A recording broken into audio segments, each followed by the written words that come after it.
May resolusyon na ang Department of Justice kaugnay ng kaso ng mga nawawalang sabungero.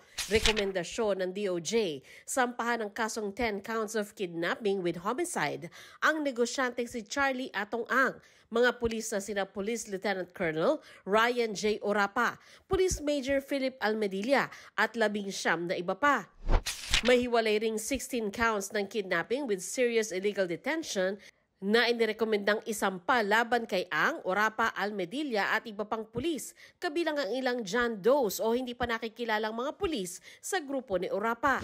Ayon sa DOJ, kinakitaan nila ng prima facie evidence para kasuhan sina Ang. Binigyang bigat ng panel of prosecutors ang mga testimonya ng akusado at whistleblower na si Julie Dondon Patidongan at kanyang mga kapatid na sina Elakim at Jose.